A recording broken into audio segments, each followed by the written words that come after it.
You know that feeling when you're talking to a chatbot and it feels like you're dealing with a brilliant intern who also has severe short-term memory loss? Well, today we're going to tear down the architecture of OpenClaw, an open source project that's aiming to fix that exact problem.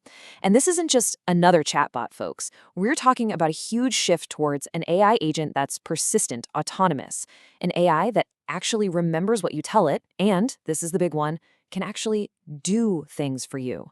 Let's get into it. So the whole reason OpenClaw's architecture even exists is to solve a problem we've all run into. The fact that most AIs have amnesia. These models are incredibly smart, right? But they basically wake up as a blank slate every single time you talk to them. The whole context of your last conversation? Poof, gone. That critical piece of info you gave it yesterday? Totally forgotten. And this constant reset means what could be an amazing assistant is just a tool you have to retrain over and over again. So yeah, why does your AI have amnesia? It's a super frustrating question, but the answer is actually pretty simple. It's because almost every chatbot out there is designed to be stateless. And that's not a bug, it's a feature. It means they're not built to carry knowledge from one conversation to the next. They can't learn from you. They're basically stuck in this endless loop of meeting you for the first time. So the real question is, how do we break out of that loop? And this slide just nails the difference. Over on one side, you've got the classic stateless chatbot. It resets, it has no memory, and it can't actually do anything. It's passive. But on the other side, you have what's called an agentic system, which is exactly what OpenClaw is. It's built for persistence, it learns and remembers over time. And crucially, it can execute tasks. This is the leap from a simple talking head to a real digital assistant. Okay, so how does OpenClaw actually pull this off? Well, it all starts with the first big piece of its architecture, the gateway. The best way to think about this is like the central nervous system for the entire agent. It's the one component that is always on, always listening, and making sure everything is running smoothly. Now, what's really cool about the gateway is its simplicity. This isn't some crazy complex web of different services. It's a single, continuously running Node.js process. Think of it like a dedicated program that's just always there on your machine. It's basically the application server for your personal AI. Every single thing, every message, every command, it all flows right through this one central hub. And that hub has three main jobs. First, it owns all the state. It's the thing keeping track of every single conversation. Second, it manages all your connections to the outside world, whether that's Slack, WhatsApp, you name it. And third, it routes all the data. It makes sure messages from you get to the AI, and the AI's actions get sent back out. It's the ultimate traffic cop for your AI's world. So, having a central hub is great, but that's really only half the story. The real magic, it happens when the agent stops just talking and starts doing things. And this is where OpenClaw's architecture gets really clever, by bringing some serious engineering reliability to the often messy world of AI actions. And they do that with something called the lane queue. Look, if you've ever worked in software, you know that trying to do too many things at once is a recipe for disaster. Imagine telling an AI to book a flight and cancel a hotel room at the exact same time. Things are going to break. So OpenClaw avoids that chaos by making every task run one at a time. Each conversation gets its own lane, and tasks line up in a strict order. This is huge because it prevents errors, and maybe more importantly, it means you can actually go back and read the logs to see exactly what happened. It's bringing real engineering discipline to AI. And that discipline is built into this 6-stage pipeline, kind of like an assembly line for AI tasks. First, the AI proposes using a tool like a calendar API to check your schedule.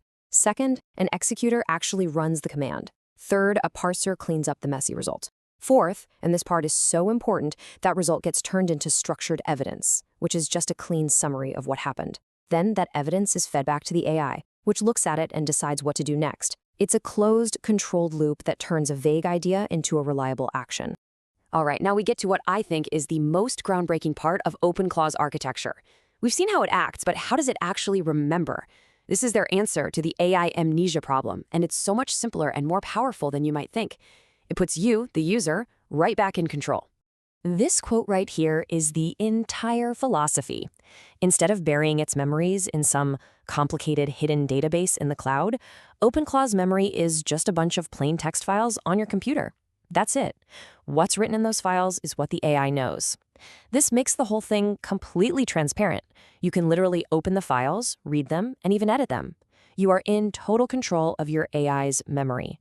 And the memory is organized into a few key files, which are actually designed to work kind of like our own brains. First, you have a file called soul.md. This defines the agent's core identity and personality. Then you have daily log files, which act like a short-term working memory, capturing everything that happened that day.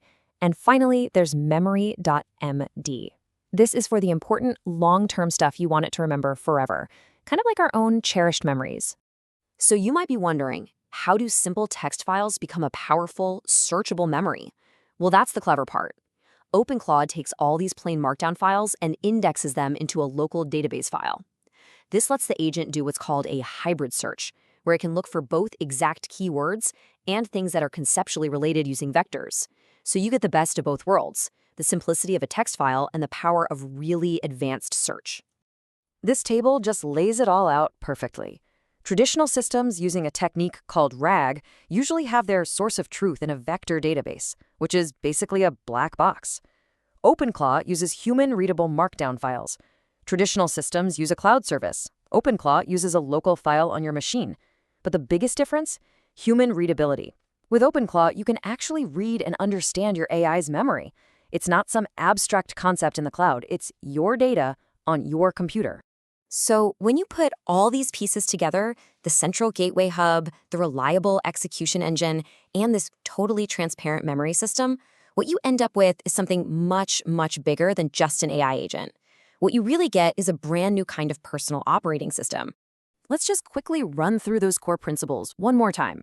First, it's local first. That means your data, your conversations, they stay on your hardware, not some company's server. Second, its memory is transparent. You can edit it because it's just text files. And third, it has engineered reliability. It uses that one-at-a-time execution to prevent the chaos you see in a lot of other systems. These aren't just features, right? This is a whole philosophy about giving you control and stability. So, to wrap it all up, this architecture creates an incredibly powerful foundation. You've got the gateway acting as the nervous system, the execution engine giving it hands to act in the world, and the file-based memory giving it a soul that can actually learn and grow over time. It is a self-hosted, personal AI operating system that you, and only you, truly own and control. And that really brings us to the final thought I want to leave you with. This kind of technology just opens up so many incredible possibilities. So, if you had a personal AI with a perfect, completely editable memory, what would be the very first thing you would teach it? What's the one piece of knowledge you'd want it to hold on to forever? Something to think about.